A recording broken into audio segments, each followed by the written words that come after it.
Será que a múmia mais famosa do mundo, o Rei Tut, teria sido profanada por traidores vingativos? Os sacerdotes não estavam contentes, sabiam o que queriam. Ou será que as técnicas experimentais de mumificação no Egito teriam chegado a uma descoberta fantástica?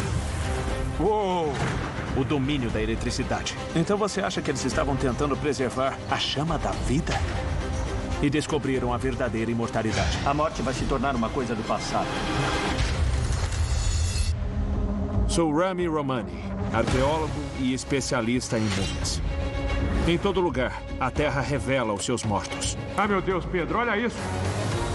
Graças às novas tecnologias de ponta, novas múmias são descobertas todos os dias. Parece uma cena de crime. Essas múmias guardam segredos extraordinários. Ai, meu Deus, o que é isso? Incrível. Para quem sabe como desvendá-los. Isso muda tudo. Este é um trabalho para o Caçador de Múmias.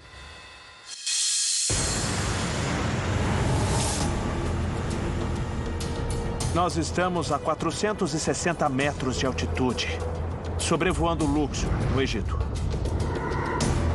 Dá pra gente ver todas as maravilhas de Luxor bem abaixo de nós. O Vale dos Reis está logo ali. Com 63 tumbas espetaculares, ocultas pelos penhascos, o Vale dos Reis é um esconderijo perfeito para a proteção dos fenômenos da natureza. Para a proteção dos raios e tempestades de areia e para manter as múmias seguras pela eternidade, que é exatamente o que eles pretendiam fazer. E lá naquele vale está a tumba do Rei Tut. Por milhares de anos, ela foi um completo segredo. Escondida debaixo dos nossos narizes. Quando Howard Carter descobriu a tumba, em 1922, ele tornou o Rei Tut a múmia mais famosa do mundo. Sua câmara sepulcral revelou segredos que tinham estado escondidos por mais de 3.000 anos. Além dos tesouros inestimáveis do faraó, a tumba continha uma múmia diferente de todas. O corpo de Tut indicava processos de mumificação diferentes de seus predecessores, sugerindo que as mudanças foram intencionais ou algo no processo de preservação tinha dado terrivelmente errado. Será que teria havido uma trama para impedi-lo de alcançar a eternidade? Ou será possível que os antigos egípcios teriam tentado um procedimento científico mais avançado tecnologicamente do que os arqueólogos e cientistas de hoje poderiam sequer imaginar? Louise! Estou aqui com a doutora Louise Bertini, uma acadêmica de egiptologia que vem investigando as anomalias associadas à múmia do Rei Tut há mais de uma década. Essa deve ser a maior descoberta arqueológica de todos os tempos. Ela é muito importante porque é a única tumba intacta que temos. Tá. Todas as tumbas no Vale dos Reis, infelizmente, foram saqueadas. Enquanto todas as tumbas do Vale dos Reis foram pilhadas, a tumba do Rei Tut estava intocada. Os egiptólogos conseguiram recuperar mais de 5.000 relíquias e objetos. E o estudo deles nos deu uma melhor compreensão das práticas, crenças e tecnologia dos antigos egípcios. Aqui está, KV-62, a tumba do Rei Tut. Sabia, Louise, a primeira vez em que eu desci esses degraus, eu tinha só 4 anos. Oh, 4? Mas uma das minhas coisas preferidas é saber que o Rei Tut ainda está aqui, dentro da tumba dele. Apesar de os artefatos encontrados na tumba do Rei Tut terem trazido muitas respostas, a múmia dele trouxe mais perguntas. A múmia dele é bastante diferente. E por que isso? Bom, uma revisão recente nas notas do Howard Carter diz que ele encontrou fuligem. Ele fala como o linho foi reduzido a fuligem. 11 de novembro de 1925. Esse foi o dia em que o Carter revelou a múmia. Aqui e ali, percebiam-se peças de linho envolvendo o corpo, mas pouco mais podia ser reconhecido, pois o linho tinha se reduzido a fuligem. Na verdade, no dia seguinte. 12 de novembro de 1925. Aqui diz, próximas à pele do rei, as bandagens não passavam de um pó carbonizado. Isso. Então você acha que pode ter havido algum tipo de incêndio dentro do sarcófago do Rei Tut depois que ele foi selado? Se pode ter havido algum tipo de reação no sarcófago que causou isso? Sim. Eles provavelmente derramaram óleos no Tut pouco antes dele ser enfaixado. O ritual para preparar um faraó para a mumificação tinha etapas bem precisas. Os altos sacerdotes teriam passado óleo no corpo de Tut e depois o envolveram com faixas de linhos especiais. As faixas eram afixadas com resina da goma de uma planta, óleo de linhaça, cera vegetal e petróleo natural combinado com gordura. Mas por que esse ritual teria causado a queima do corpo de Tut juntamente com um linho mais próximo a ele? A resina costumava ser usada como uma infusão para afixar as tiras de linho e ela também tinha várias qualidades, como rituais de purificação. Mas parece que usaram resina demais, não só diretamente na múmia, mas depois que o corpo de Tut foi colocado no primeiro ataúde, ele foi coberto com outra camada de resina. E foi tanta resina a ponto dela atingir o terceiro sarcófago em que ele foi encerrado. Bom, isso é o que os estudos dizem. Por que essa mudança tão de repente? Por que eles decidiram fazer tudo diferente? Será que foi alguma coisa? Será? Que foi feita deliberadamente por um motivo mais sinistro? Você está dizendo que pode ter sido uma espécie de conspiração para impedir que ele tivesse imortalidade? É bem possível. Nós não sabemos.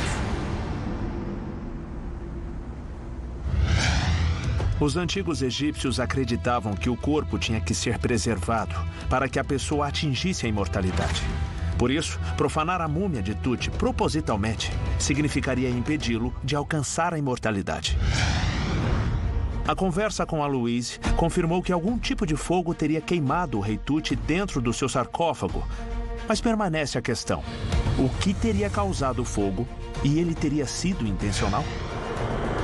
De qualquer maneira, eu acredito que a explicação aqui deve ser científica. Estou indo encontrar o Dr. Mohammed Abdel Mottaleb, no Cairo. Ele é um acadêmico da Universidade do Nilo e tem estudado a química dos antigos egípcios e espero que ele traga alguma luz para esse mistério. Na época da 18ª dinastia, na época do Rei Tut, os antigos egípcios eram mestres na mumificação. E para uma múmia real, não teria sido possível eles terem cometido um erro ou terem causado um incêndio no sarcófago por engano, né? Isso. Os antigos egípcios eram incrivelmente bons em química. Então, eles sabiam exatamente o que estavam fazendo. Bom, o que quer que tenha acontecido, foi de propósito. Então, será que houve uma conspiração para tentar fazer com que a múmia do Rei Tut acabasse pegando fogo e impedi-lo, assim, de atingir a imortalidade e seguir na pós-vida? Ou eles estavam tentando algum tipo de experimento? Bom, eu não posso especular muito sobre o que eles estariam tentando fazer, mas podemos olhar na química de como ocorria o processo de mumificação. Então, há dois ingredientes principais que eram usados como elementos químicos. O primeiro era o óleo, cobrindo a múmia, que era o óleo de linhaça. O segundo era o sal, usado para secar a múmia. E aquele sal é tão rico em sódio que tem sido usado há séculos. Agora, nós não compreendemos realmente qual a interação entre o sal que foi usado e o linho. E isso é uma coisa que deveria ser pesquisada em algum momento. E tem algum jeito da gente recriar o processo e ver o que acontece? Com certeza. Bom, a composição química em qualquer experimento químico é muito importante. A gente precisa conseguir as proporções e quantidades exatas. Temos que conseguir o material a ser usado das mesmas fontes, o mais próximo possível do que havia na época, para replicarmos o experimento e ver o que acontece. Por exemplo, ir à mesma fonte de sal que os antigos egípcios usavam na época, o Vale do Natron. Isso, o Vale do Natron. O Vale do Natron é bem longe. Existem várias outras fontes de sal. Por que eles iam tão longe para conseguir esse sal em particular? É porque esse sal é especial. Absolutamente fantástico. Olha só, ele parece bem puro. O que você acha? Bom, quanto mais fino e mais branco, mais puro ele é. E quanto tempo levaria para um humano ou um animal acabar morrendo aqui? Há muita concentração de sal. Se eles bebessem a água que é muito salgada, seria uns 2 dias. Desidratação. Uns 2 dias. Seria desidratação severa. Ainda pior do que beber a água do mar. Uau! É salgada. É super salgada. Igual comida egípcia. Beleza, vamos trabalhar. Tá. Olha aqui. Tá parecendo uma missão de caça ao tesouro. Uma busca ao sal mais puro que existe. Isso, Então é isso que a gente está procurando uma coisa tão pura como essa aqui. Tá bom. Olha só. Tem uma pedra legal aqui. É exatamente o que a gente está procurando. Parece um torrão de açúcar. São lindos pedacinhos de sal. Aqui está. O perfeito e puro sal do Vale do Natron. Isso aqui deve ter sido bem útil para mumificar um rei. Mohammed, quimicamente, o que o sal faria numa antiga múmia egípcia? Primeiro, ele resseca o corpo. Não pode haver nenhum líquido. Todas as bactérias são mortas porque é salgado para elas sobreviverem. Essa é uma forma de impedir que o corpo se deteriore. São as bactérias que decompõem o corpo. O sal praticamente impede a sobrevivência das bactérias, preservando assim o corpo. Você acha que o gosto desse é melhor do que o do outro sal? Depois de limpo, sim. E praticamente é sal de cozinha. É sal de cozinha? Só sal de cozinha. Tá tudo bem. É só sal. Só sal. É bom, prova aí. Eu lambi. Isso, no mesmo lugar. Já deu? Perfeito. Vamos lá fazer uma múmia.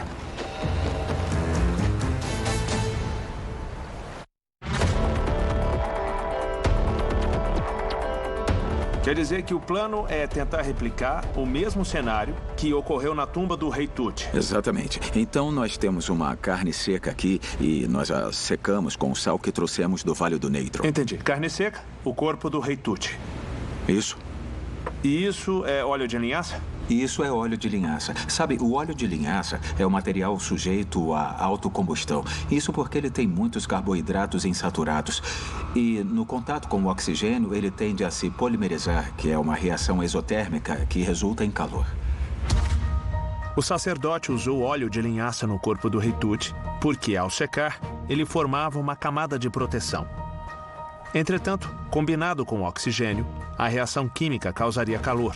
E estamos testando aqui para ver se o calor seria suficiente para criar combustão espontânea. Teria sido essa a causa das queimaduras no corpo do rei Tut? Bom, no Antigo Egito você seria um sacerdote. Você tem o mesmo penteado e tem a aparência de um sacerdote. Legal. Agora a gente vai ver. Vamos lá. Por razões de segurança, temos que pôr as amostras numa coifa. Agora vai esfriar.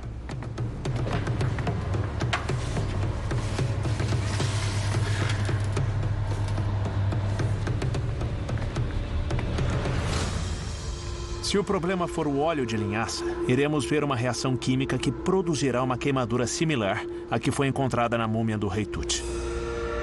Tá esquentando depressa. Tá sim. 82.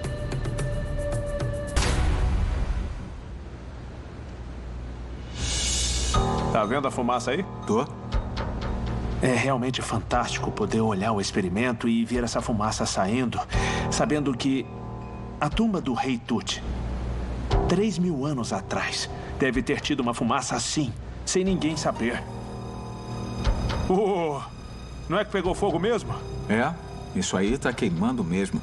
Mas eu acho que se houvesse menos ar aí, ele não teria queimado tanto como aconteceu agora.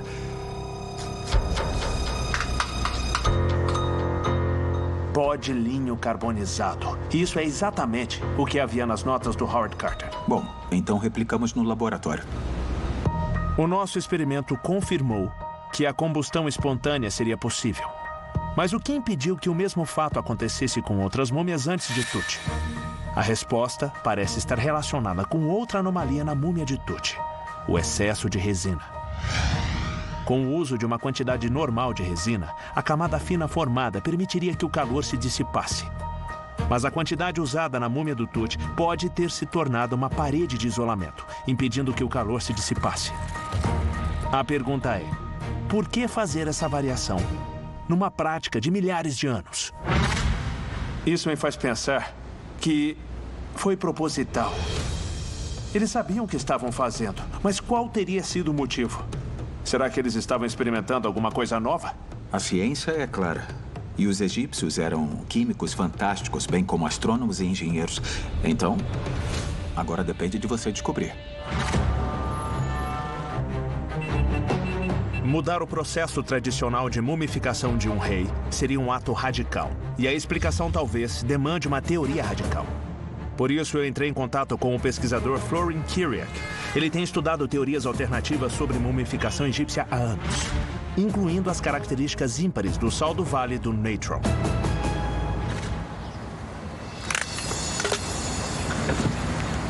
Bom, Florin, você tem uma teoria considerada bastante interessante. Eu estava estudando o sal do Natron. O sal especial que eles usavam, trazido diretamente do Vale do Natron. Esse sal é muito alcalino.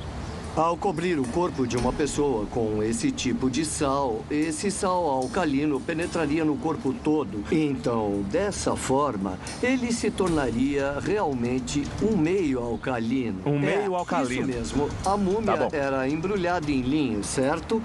E o processo envolve também o uso de uma resina que é altamente ácida. Então, o linho criaria uma barreira neutra, você me entende? Quer dizer que o linho seria uma camada neutra. Isso. Então, colocando tudo isso junto em um sarcófago de ouro, o resultado seria uma bateria. Então você acredita que a múmia poderia ter sido uma bateria? Tudo bem, mas para que serviria uma bateria? Qual seria o propósito disso? E se todo o processo de mumificação fosse para se manter uma chama de vida dentro do corpo? Os antigos egípcios acreditavam que a alma tinha 5 partes. O Ka era a chama de vida, a força vital que separava os vivos dos mortos. Todas as criaturas vivas possuem o Ka, desde plantas e animais até pessoas e até os deuses. Na morte, o Ka iria reanimar o corpo, tornando a imortalidade possível. Nós estamos lidando aqui com a preservação da chama da vida. O problema é que, com a minha experiência no Antigo Egito, eu nunca vi nenhuma evidência de que eles tivessem conseguido criar eletricidade ou uma bateria. Eles inventaram a química. Certo? E as formas mais antigas da química nasceram no Egito. O que você está dizendo é um fato. Mas se isso foi feito de propósito ou não, ou se era parte de um plano maior ou não, essa é a questão. Criar uma bateria para utilizar a chama da vida é sim uma teoria pouco convencional. Entretanto, vamos pensar nos componentes de uma bateria comum. O meio alcalino, uma barreira neutra e uma camada ácida certamente podem ter sido usados no processo de mumificação do Antigo Egito. E isso, com certeza, é intrigante. Seria essa a chave por trás do que tentaram fazer com a múmia do rei Tut? A resposta pode estar a 11.000 quilômetros. E é onde eu estou indo agora. Eu estou nos arredores de Phoenix, no Arizona, numa companhia chamada Alcor, que é uma das únicas companhias de preservação criogênica do mundo. E a preservação criogênica é quando se congela um corpo na esperança de que no futuro ele possa ser reavivado, na tentativa de um objetivo, a imortalidade. O mesmo objetivo que os antigos egípcios tinham ao tentar mumificar os seus corpos milhares de anos atrás. Acredite ou não, este lugar pode ter respostas a perguntas que eu tenho sobre as múmias do Antigo Egito.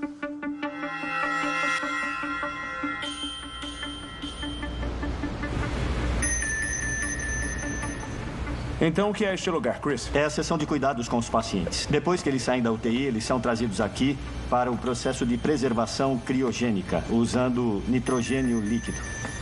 Estou aqui para conversar com Christopher Dever, o diretor médico da Alcor. Ele é um especialista na tecnologia de ponta usada na criogenia.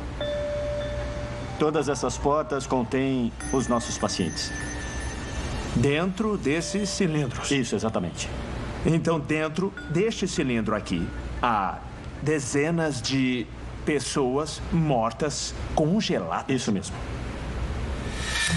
Os corpos em preservação criogênica são mantidos em temperaturas extremamente baixas, cerca de menos 130 graus Celsius. O corpo primeiro é rapidamente resfriado num banho de água gelada.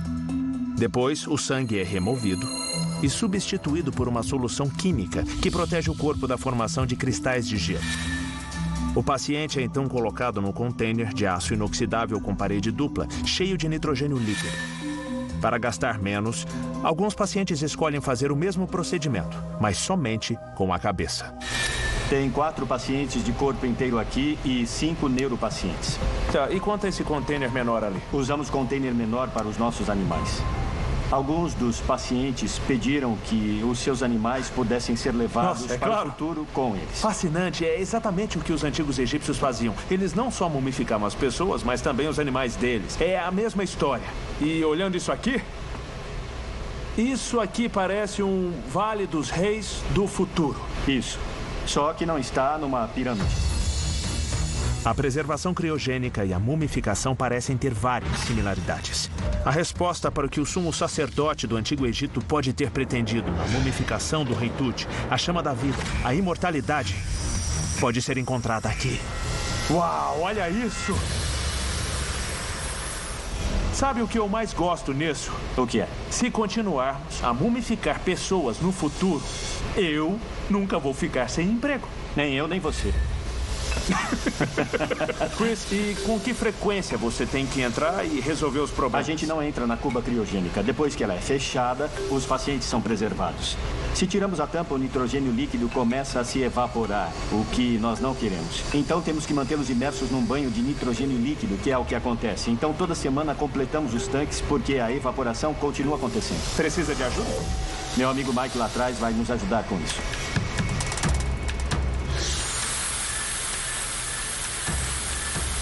Uau, olha isso! Apesar do nitrogênio líquido estar no vácuo fechado, ainda se evapora na temperatura atmosférica. Isso é fantástico! Me fala, é seguro ficar aqui? Sim, pode ficar um pouco frio, mas é bem seguro ficar aqui. É como assistir a um filme de ficção científica. Exato. Criando as múmias do futuro, usando o nitrogênio líquido. É o que estamos fazendo. No Antigo Egito, eles embrulhavam as múmias para tentar preservá-las. O que o nitrogênio líquido faz é, quando colocados num banho, os corpos são mantidos numa temperatura incrivelmente fria. Então não há mais processo de envelhecimento e eles ficam exatamente como eram quando foram colocados na cuba. E se a pessoa morreu de alguma doença, quando for curável, não há mais motivo para que ela não seja reavivada, curada da doença que a afligia, e aí é só continuar a viver. Só temos que esperar para que a ciência e a tecnologia alcancem a ficção científica disso tudo. No futuro, com o avanço da tecnologia, todo mundo vai ser transferido para novos cilindros? Bom, já se pensou em fazer enormes cubas subterrâneas contendo centenas e centenas de pacientes num só lugar em que ninguém pudesse entrar. O que você está dizendo é que teve uma ideia inovadora, que seria cavar o solo, fazer um longo túnel com uma câmara, onde seriam enterrados todos os pacientes? Exato. Só para você saber, 4.000 anos atrás, a gente já fez. É a mesma ideia, sim. A gente já fez. Com certeza. Só que agora temos essa nova tecnologia para ajudar. É fascinante como 5.000 anos de tecnologia pode ser capaz de trazer a gente quase que para o mesmo lugar. Para o mesmo lugar, isso. O antigo fica moderno. E imagine o quanto eles sabiam e fizeram coisas que ainda não sabemos hoje. É uma boa pergunta. Eu vi que você chama todos de pacientes Isso. e não de corpos. Não. E você se ofende quando eu chamo eles de corpos? É ofensivo dizer só corpo? Os crionicistas não acreditam que estejam realmente mortos. Eles acreditam que os pacientes ficam num estado de espera até serem reanimados. E o que é a morte? Em termos mais técnicos, não filosóficos. Eu diria que alguém está morto quando não tem mais nenhum sinal, não tem mais eletricidade no coração, não há pulso, não há ondas cerebrais. Então, basicamente, quando não tem mais eletricidade no corpo, o corpo morre. Isso. Mas como se traz a vida de volta? Qual é essa chama? O que seria necessário para tornar esse corpo congelado uma pessoa viva? Eu acredito que o processo envolveria eletricidade e também bastante ciência e tecnologia que ainda não conquistamos.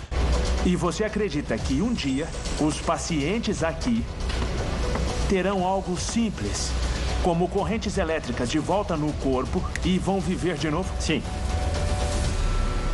É absolutamente fascinante. As similaridades entre a mumificação do Antigo Egito e a preservação criogênica estão me espantando. São muito parecidas. É verdade. O que os humanos É uma grande fizeram similaridade, sim. em milhares de anos tem um grande objetivo, que seria a imortalidade. Exato.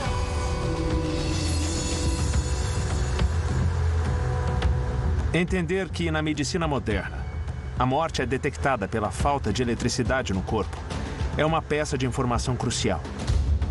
E pelo menos para os pacientes em preservação criogênica, a chama da vida é algo mais do que só literal. Agora, voltando para o Egito, parece mais plausível que os antigos egípcios estivessem trabalhando para entender a bioeletricidade. E para aprender mais sobre a chama da vida e como ela pode estar ligada ao Rei Tut, estou indo para o Museu Egípcio no Cairo para encontrar uma especialista mundialmente famosa em Rei Tut, além de amiga da família, a doutora Salima Ikram. Eu estive em Phoenix, no Arizona, num lugar que fazem preservação criogênica. Que legal!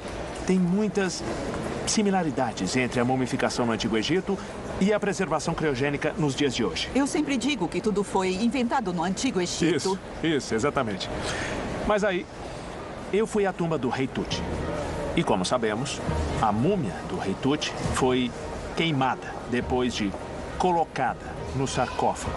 E considerando que tem muitas anomalias na múmia do Rei Tut, estava pensando se não estariam tentando testar um novo tipo de tecnologia para fazer com que o Rei Tut obtivesse a imortalidade. Quando vemos tudo isso junto, é estranho porque não se encaixa em nenhum padrão. O único padrão em que isso se encaixa é no do deus Osíris.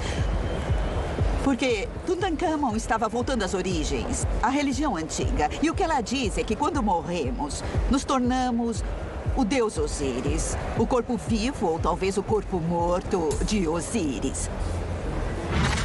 O deus Osíris representa renascimento e regeneração. Nascido rei, ele foi assassinado pelo seu irmão e foi ressuscitado para reinar no pós-vida.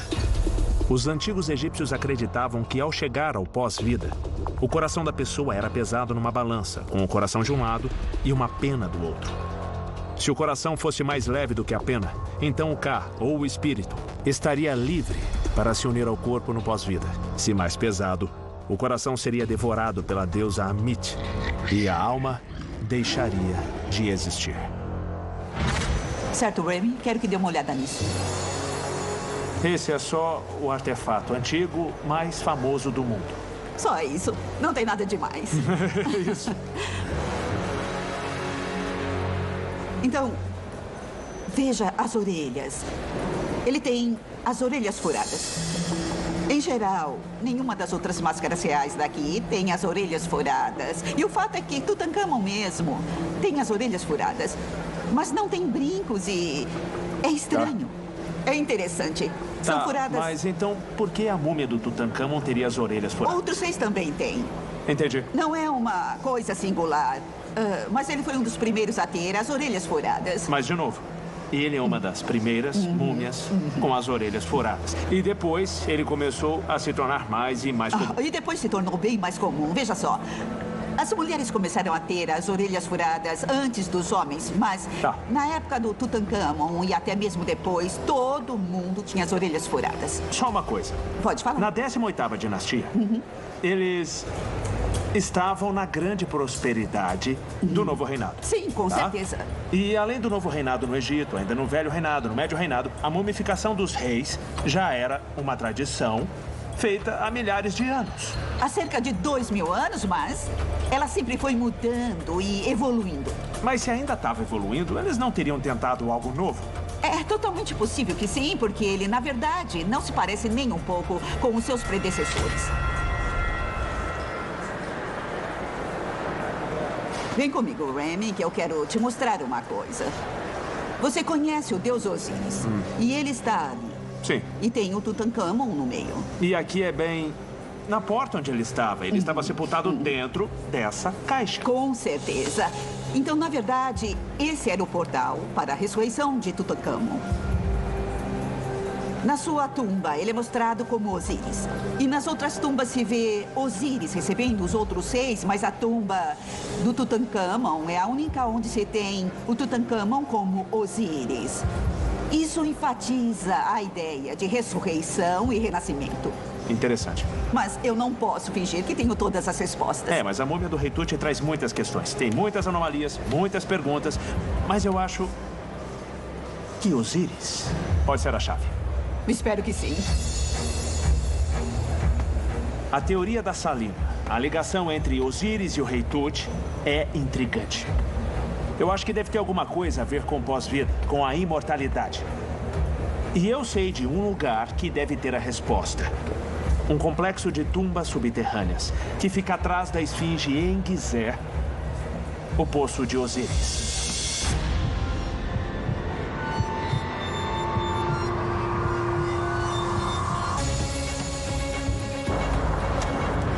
Aqui estamos, na grande pirâmide de Gizé. Estou investigando a múmia misteriosamente queimada do Rei Tut. Alguns acreditam que os antigos egípcios já dominavam a tecnologia necessária para criar uma reação química que poderia manter a chama da vida e ajudar o Rei Tut a alcançar a imortalidade. Para provar uma teoria tão radical, preciso encontrar evidências de que eles continuaram a nova prática de sepultamento depois do Rei Tut. Tenho que encontrar outros sarcófagos queimados, e o Poço de Osíris é o lugar ideal para procurar. A gente está para entrar num túnel logo atrás da esfinge. Ele foi escavado há 20 anos. Este lugar se chama Per Usir Neb Restal, o que significa a casa do deus Osíris, o deus dos túneis subterrâneos. Mas antes de descer ao poço, preciso receber uns conselhos do homem que foi responsável pela escavação. O meu padrinho, o Dr. Zahi Hawass. O que Osíris significava para os antigos egípcios? Osíris era o rei do reino do submundo. Osíris, ele foi morto, mas como voltou à vida, eles começaram a pensar no pós-vida. E foi essa ideia que construiu o Egito. Então ele significa a imortalidade. Osíris significa imortalidade. Osíris é o rei mais importante do pós-vida. O Poço de Osíris é o lugar ideal para procurar, porque é a conexão de todo o Antigo Egito num só lugar. Tut fazia parte da 18ª dinastia, e os sarcófagos descobertos no Poço de Osíris datam até a 26ª dinastia, centenas de anos depois do Rei Tut. Então você tem algum conselho para me dar antes de eu ir embora? Você tem que tomar cuidado. Não é fácil, é perigoso. E uma coisa muito importante que eu não sei dizer é o nível da água. O nível da água muda a cada mês. E o lençol freático pode subir ou descer. A gente levou uns 3 meses para tirar a água. Porque o poço é dividido em 3 andares. O primeiro, o segundo e o terceiro. O Poço de Osíris é um dos muitos mistérios arqueológicos de Gizé. Diferente das pirâmides e da grande esfinge, o poço não foi escavado até o final do século XX. O motivo disso é que a estrutura é completamente subterrânea. E durante grande parte da história moderna, esteve cheio de água. A abertura do poço era, na verdade, usada pelos moradores locais como uma piscina. Com o tempo, o lençol freático mudou e, em 1999, o Dr. Zahi Hawass e sua equipe conseguiram drenar e escavar uma parte do poço. Os arqueólogos acreditam que o nível mais profundo foi construído como uma câmara mortuária para o senhor do submundo, o deus Osíris, e que ainda tem um túnel não escavado saindo dele que estaria conectado a outras estruturas da planície. Ótimo, chegamos.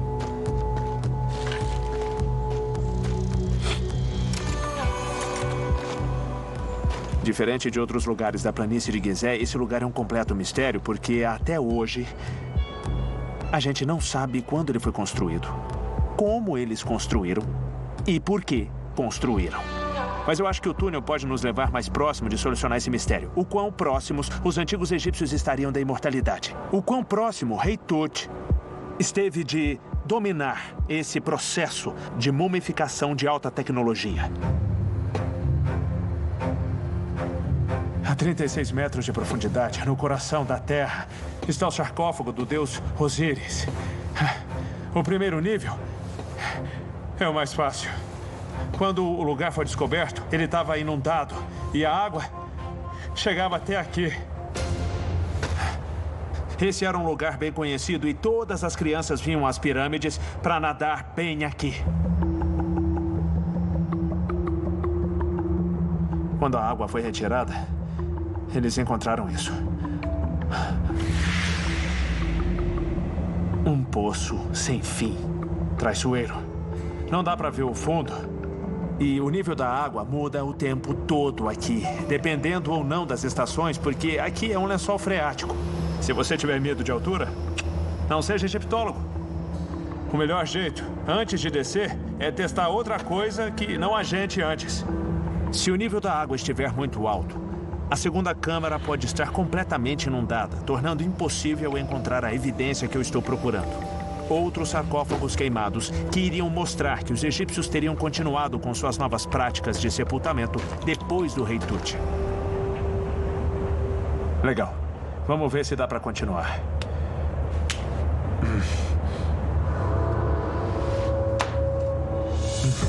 Não tem água no segundo nível. Vamos continuar descendo.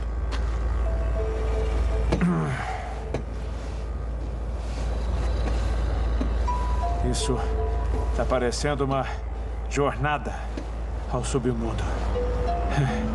E é exatamente o que os antigos egípcios queriam que fosse. O portal que nos levaria para a imortalidade.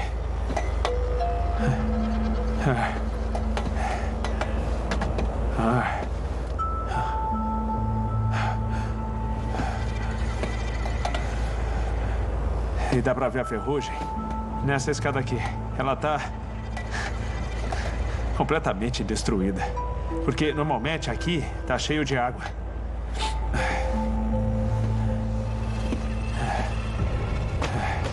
Aqui está. O segundo nível.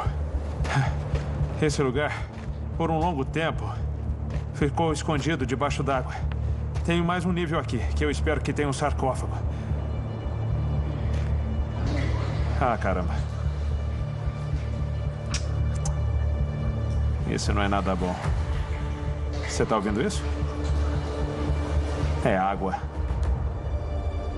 Se o terceiro nível estiver inundado, é pouco provável que eu consiga alcançar o sarcófago sepultado ali.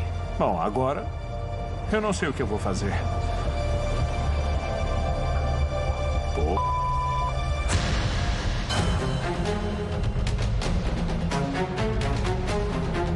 Esse lugar ficou escondido debaixo d'água por um longo tempo. Estou a 36 metros abaixo da superfície, atrás da esfinge no poço de Osíris. As anomalias encontradas na múmia do rei Tut foram consequência de um novo conhecimento tecnológico que tinha por objetivo garantir a imortalidade. Se a prática continuou depois do rei Tut, espero que a terceira câmara, a mais profunda do poço, traga as respostas. Mas com a mudança constante no nível da água, não é certo se conseguirei alcançá-lo. Tem mais um nível aqui.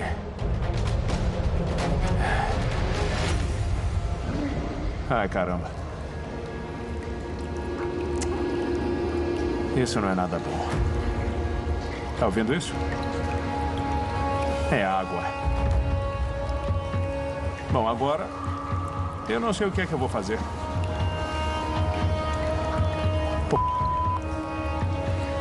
O nível da água está muito mais alto do que eu esperava.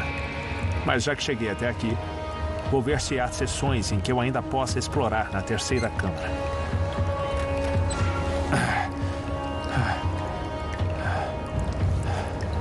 Achei uma área seca. Legal, cheguei. É aqui. Ah, meu Deus. Esse é o terceiro nível e ele está inundado.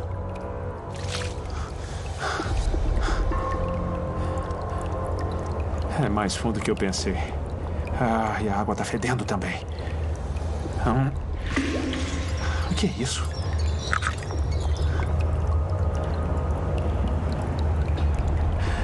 Eu acho que não é nada.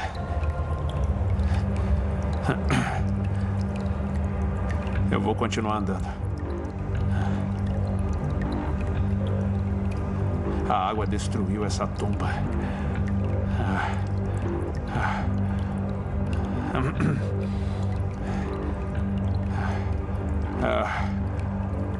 E aqui estamos. É aqui. E aqui é onde está o sarcófago. Mal dá pra ver ele debaixo d'água agora.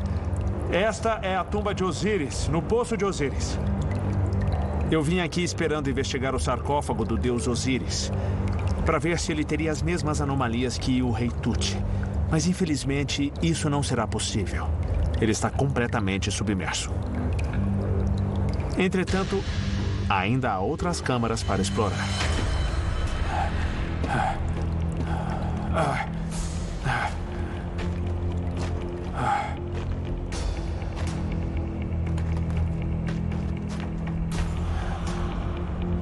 Olha só. Aqui. Este sarcófago aqui. O que eu tô achando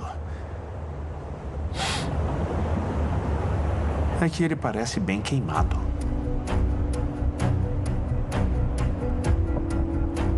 Tá bem queimado. Aqui.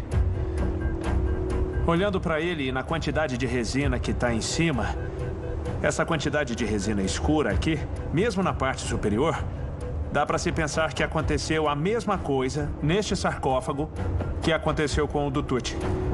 Esses sarcófagos, eles não são do velho reinado, não são do tempo dos construtores das pirâmides, mas eles datam da 26ª dinastia, que foi tipo quase 600, 700 anos depois do reinado do rei Tut. E se de fato ele estreou a nova tecnologia de mumificação, ela pode muito bem ter chegado até aqui. Isto é uma evidência que as práticas de sepultamento usadas no rei Tut, de química avançada, pretendiam dominar a chama da vida. Com certeza. O Tut foi simplesmente o primeiro faraó a passar por um novo processo. E os sacerdotes continuaram com essa técnica por centenas de anos. Eu penso em como os antigos egípcios se preocupavam, gastando todo o seu tempo e energia, buscando novas tecnologias. Tudo isso tendo um único propósito em vista: alcançar a imortalidade. Essa civilização avançada pode ter ido ainda mais longe no seu conhecimento científico do que os egiptólogos tinham imaginado. Se a múmia do rei Tut mostra sinais de conhecimento da bioeletricidade, a verdadeira chama da vida, até que ponto eles teriam chegado nessa conquista? Um dia, nós poderemos descobrir a chave que desvenda a imortalidade. E eu não me surpreenderia se a resposta não teria começado numa tumba de mais de 3.000 anos de idade, no Vale dos Reis, com a múmia do rei Tut. Versão brasileira, Vox Mundi.